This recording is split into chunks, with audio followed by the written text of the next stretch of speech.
April 19, 2008, at a hospital in Amstetten, Austria, a young woman was brought in unconscious. Doctors quickly examined her and found her condition to be extremely critical. She was severely malnourished, and her skin was so pale it looked as if she had never seen sunlight. Not only that, but she was also suffering from severe epilepsy, kidney failure, and respiratory failure. Her life was hanging by a thread. In such a medical emergency, doctors couldn't find any information about her identity. No medical records, no insurance card, nothing. So they turned to the man who had brought her in. He claimed to be the girl's grandfather. He introduced himself as Josef Fritzl and said the girl's name was Kirsten, a 19-year-old. However, when doctors asked about her medical history, Josef appeared confused and didn't know anything. When asked about her parents, he said her mother, Elisabeth, had been missing for 24 years and had never contacted the family since. He then refused to give any further information. He seemed anxious and nervous, repeatedly urging the doctors to save the patient as quickly as possible. The hospital staff, however, wanted to understand the cause of the girl's condition, especially given her suspicious lack of identity. Eventually, they decided to call the police. After receiving the report, officers quickly got involved to understand the situation and find someone who could provide medical history for the patient. They began looking into the missing person case of her supposed mother, Elisabeth Fritzl. The police decided to reopen the missing person file from 24 years earlier. Everything had begun back in 1984. At that time, the police had received a phone call from a couple, Josef Fritzl and his wife Rosemarie, in a state of panic.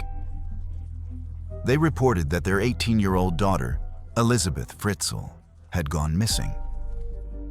She had left no message, no luggage, and had simply vanished without a trace.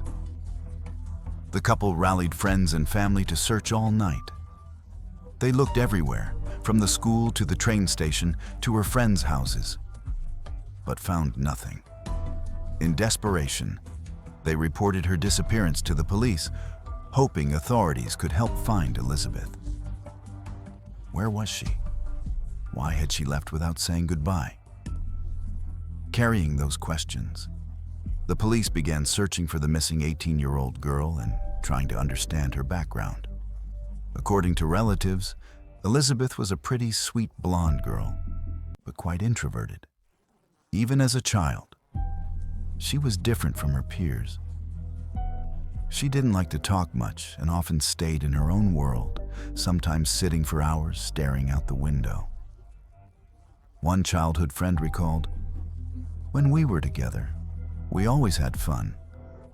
She had her playful moments too, but when she went home, she became quiet, like she didn't care about anything happening around her." As Elisabeth grew older, she became even more distant from others. Her academic performance declined, her personality became more closed off, and her relationship with her family deteriorated. She often appeared sad, as if she were carrying something heavy inside.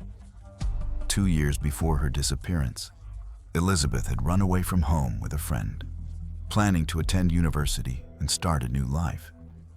However, they were soon found by the police and brought back home. No one really understood why Elisabeth had run away.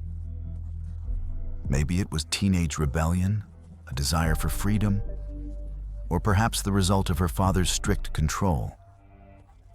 Most people assumed it was just a phase.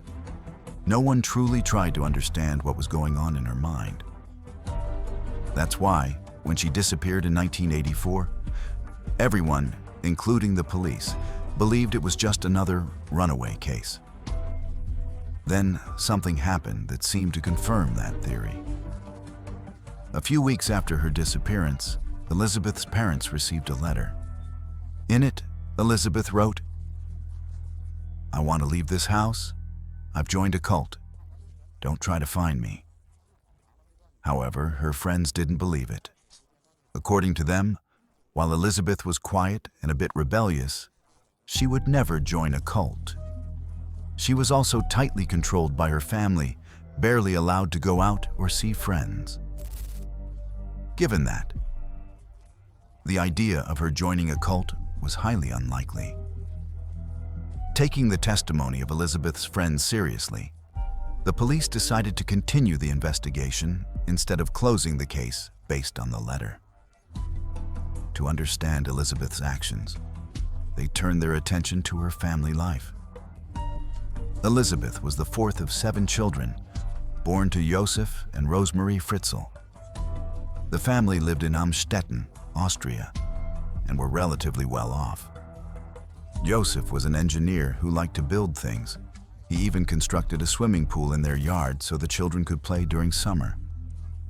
Rosemarie stayed home and devoted her life to caring for her husband and children. To outsiders, the Fritzl family seemed happy and stable.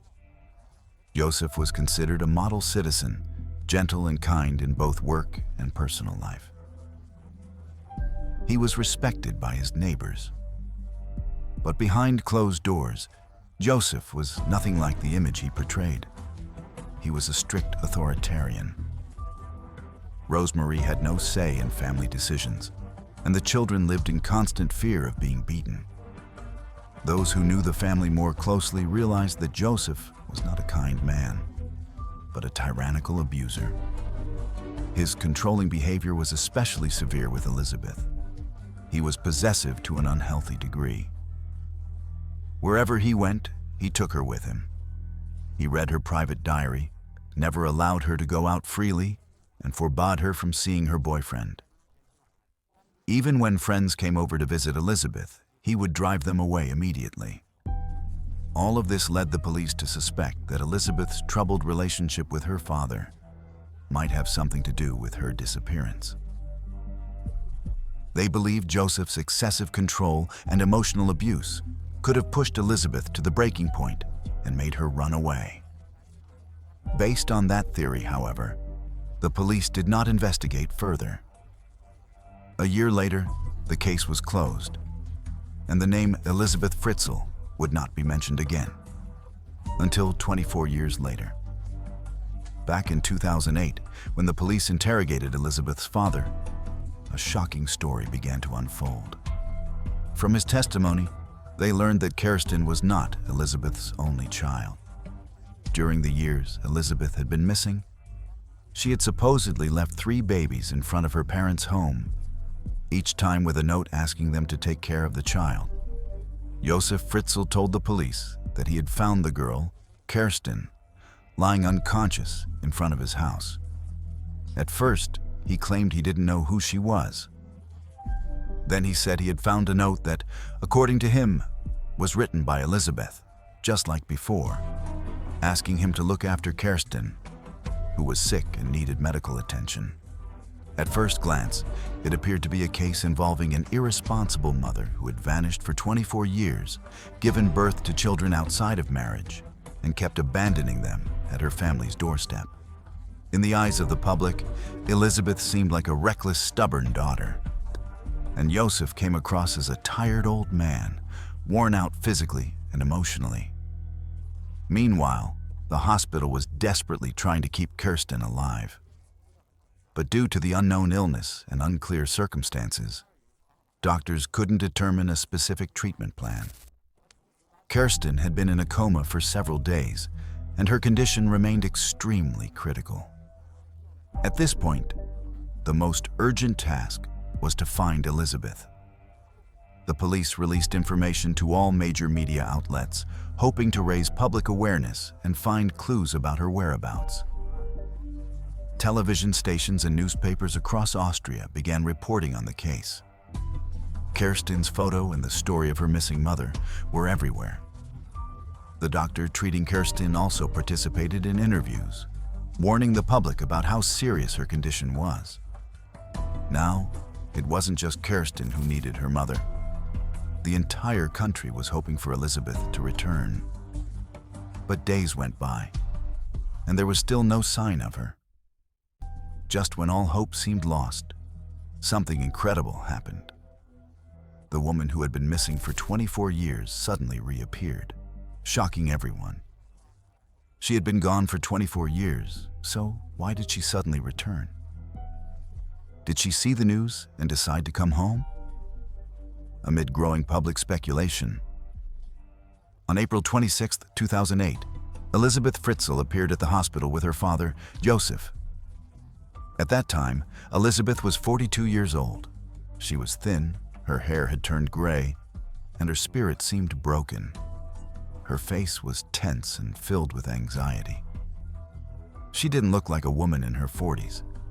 She looked like someone in her 60s or 70s. Even the doctors were shocked by her physical condition. Everyone believed that with Elisabeth's return, the mystery would finally be solved. But Kirsten's mother was unable or unwilling to speak. No matter what the doctors asked, Elisabeth stayed silent. As the situation grew tense, the hospital once again contacted the police. Officers brought both Elisabeth and her father to the station for questioning. Sensing that Elisabeth had something to say, they separated her from Josef for a private interview. And under police protection, Elisabeth finally began to talk. What she revealed would shock the entire world. So where had Elisabeth been for the past 24 years? What had she endured? Her interrogation lasted nearly 5 hours, and from it emerged a story beyond imagination. For the last 24 years, Elisabeth had never left the house. From the day she disappeared in 1984, she had been held captive in a secret underground cellar right beneath her family's home. Until that very day in 2008, she had not seen sunlight. And the person responsible for this unimaginable horror was her own father, Josef Fritzl. For over 2 decades, Elisabeth was imprisoned in darkness by her father. During that time, she was sexually assaulted more than 3,000 times and gave birth to 7 children. The sheer magnitude of what she endured left investigators in disbelief. Josef Fritzl was immediately arrested. The shocking case became the focus of international media attention. Reporters from all over the world flocked to the small town of Amstetten, Austria. Everyone wanted to know what really happened inside the Fritzl family home. The girl who had gone missing 24 years earlier had been locked in a basement the entire time by her own father. The man who had seemed like a respected member of the community was now revealed to be a monster in disguise. A father who had enslaved and violated his own daughter. No one could comprehend such horror. The public struggled to understand how Elisabeth had survived 24 years of hell. It was also unclear why Josef had done it. Was it spontaneous, or had he planned this all along? The answers soon became clear. Back in 1981, Josef had begun expanding the basement beneath his home. After a long period of construction, he turned it into a fortified underground prison, complete with a bedroom, bathroom, kitchen, and storage space. But the entire area measured only 35 square meters, and the ceiling height was just 1.74 meters, around 5 feet 7 inches. The layout was deliberately narrow, designed to prevent Elisabeth from escaping. Josef created a concrete door as solid as a bomb shelter. He also installed an electronic code lock, making any cries for help completely useless. As mentioned earlier, Josef Fritzl was a civil engineer, both by profession and by passion. At the time, Austria was still living under Cold War fears, and Josef used that to his advantage. He told neighbors and local officials that he was building a nuclear fallout shelter, allowing him to carry out construction for years without raising suspicion. Right in front of everyone, Josef spent nearly 3 years secretly building the underground prison where he would later confine his own daughter and eventually her children. On August 28, 1984, Josef took the most critical step in his sinister plan, luring Elisabeth into the cellar. That day, Rosemary, Josef's wife, was away from home. Josef took the opportunity to ask Elisabeth to help him with something in the basement. Their relationship had long been strained. Josef often clashed with her and exerted absolute control over her. During the argument, he dragged Elisabeth down into the cellar and suddenly pressed a towel soaked in ether over her mouth and nose. When Elisabeth lost consciousness, he locked her inside the cellar and tied her up. When she woke up in the darkness, Elisabeth was terrified. She cried, banged on the walls, and screamed for help, desperately hoping someone would hear her. But meanwhile, Josef was already executing the next phase of his plan. To hide his crime, he went straight to the police and reported that his daughter had run away. To make his lie believable, he carefully constructed a narrative filled with fake emotions and details. He told authorities that Elisabeth had a history of rebellion, didn't get along with her family, and had previously run away. He claimed that she had likely been lured into a cult by bad influences. Josef even cried in front of the police, pretending to be a grieving, heartbroken father whose daughter had vanished. His act was so convincing that no one suspected the truth. Poor Elisabeth, a young woman who had become a prisoner of her own father, locked away, violated, and tortured for years. During the early years of her captivity, Elisabeth lived completely alone in the cramped, pitch-black cellar. Every day she endured isolation, fear, and despair. Her only connection to the outside world was Josef, who came down once a day to bring food and each night to abuse her. Josef later quit his engineering job and moved into real estate, which gave him more flexible hours and travel excuses. That allowed him to buy supplies for the cellar and discreetly dispose of waste without suspicion. At the age of 23, Elisabeth discovered she was pregnant. Josef refused to take her to a hospital. Instead, he threw her a medical book on childbirth along with some basic supplies and left her to give birth alone in the cold, damp basement. Despite the agony and horrific conditions, Elisabeth managed to give birth. That child was Kirsten, the girl who would later be brought to the hospital and trigger the unraveling of the case. In the following years, Elisabeth gave birth to 6 more children.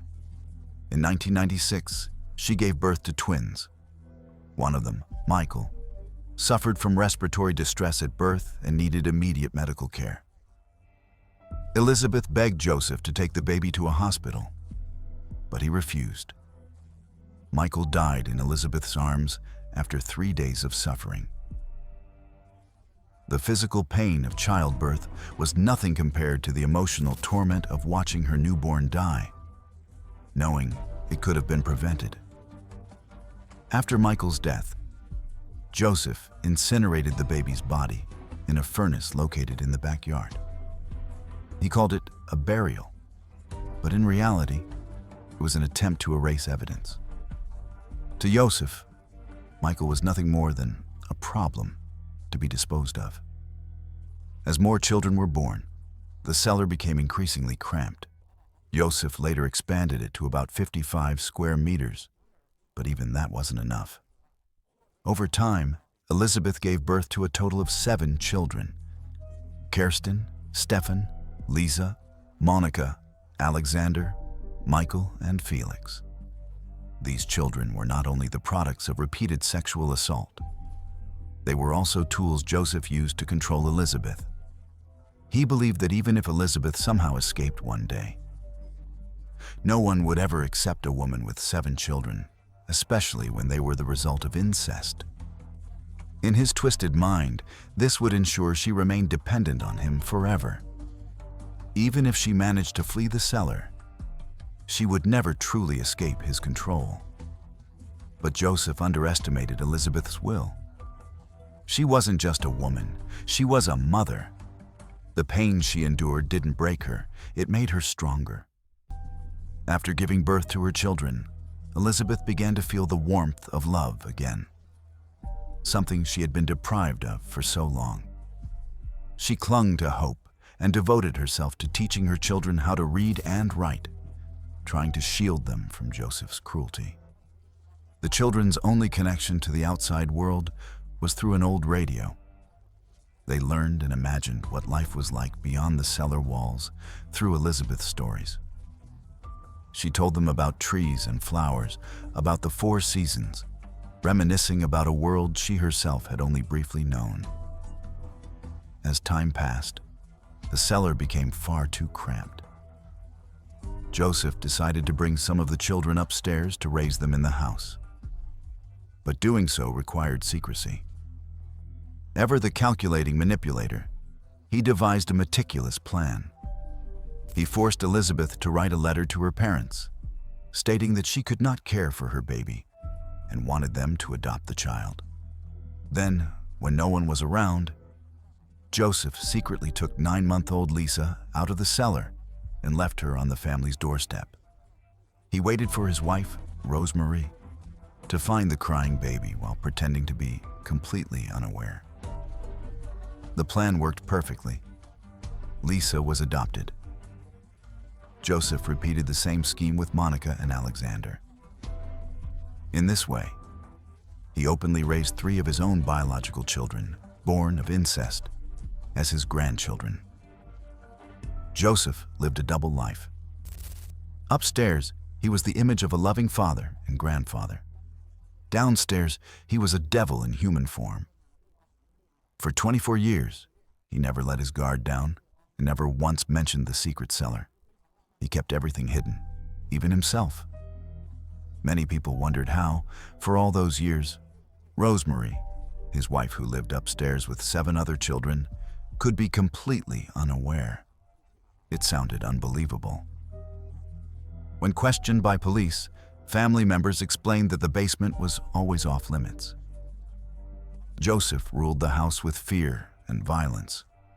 He ordered Rosemarie and the children never to go near the cellar, and they obeyed out of terror.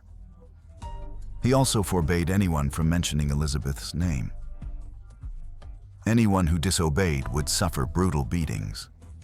Everyone, including Rosemarie, lived as Josef's prisoners. At one point, he even broke Rosemarie's leg while she was pregnant. Years of domestic abuse turned her into a submissive and obedient wife.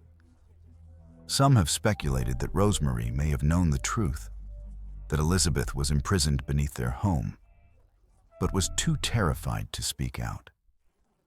After all, they lived under the same roof. No matter how careful Josef was, some signs would have been hard to miss. But even if they suspected something, no one dared to defy his commands. Time passed. By 2008, Elisabeth had lost all hope of ever leaving that dark cellar. Then something changed. Kirsten, her eldest daughter, fell gravely ill. For once, Josef didn't ignore Elisabeth's pleas. He agreed to take the unconscious Kirsten to the hospital on April 19, 2008. That day, for the first time in 24 years, Elisabeth stepped out of the cellar. She breathed fresh air again, but only briefly. Josef quickly dragged her back into the nightmare.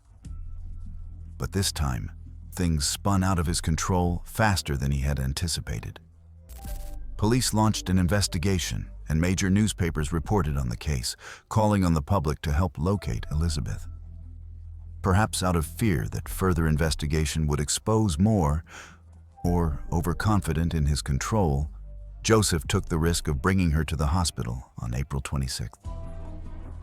He never expected that Elisabeth was no longer a puppet in his hands. To save her child, Elisabeth bravely told the truth. Josef's life, and everything he had tried to hide, was about to be exposed.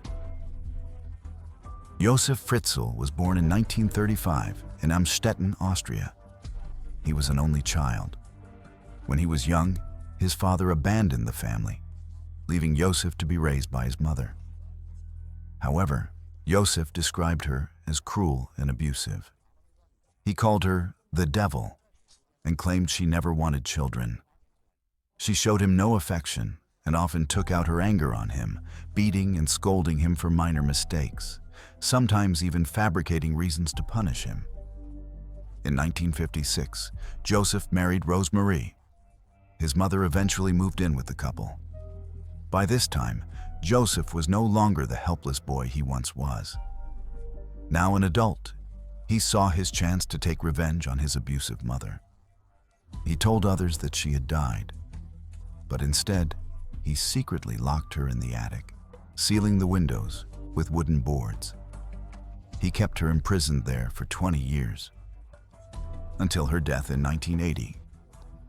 Josef's twisted upbringing contributed to the severe flaws in his personality. It partly explained the authoritarian and controlling behavior he later showed toward his family. In many ways, he was repeating the same cycle of abuse he had once endured. Psychologically, his case illustrates how horrific crimes can stem from deep-rooted dysfunctions in childhood and family life.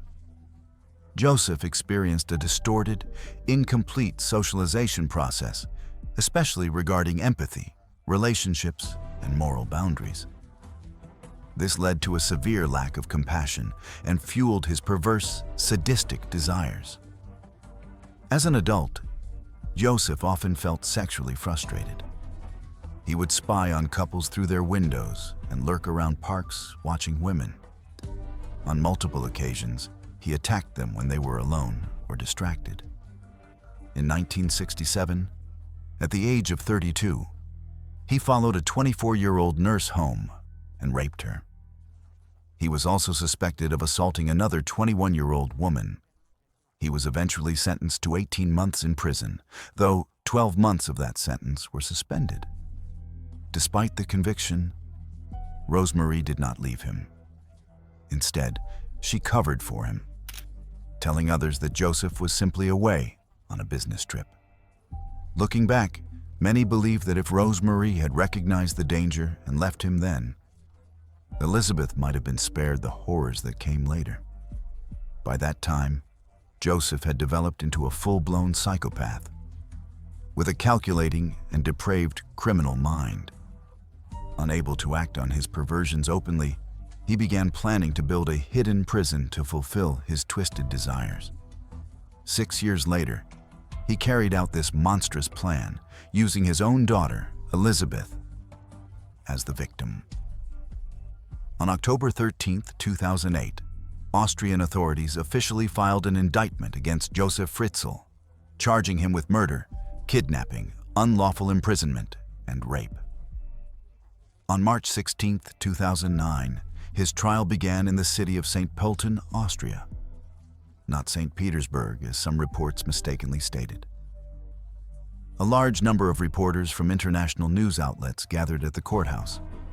Police officers were seen carrying a briefcase filled with crucial evidence into the courtroom.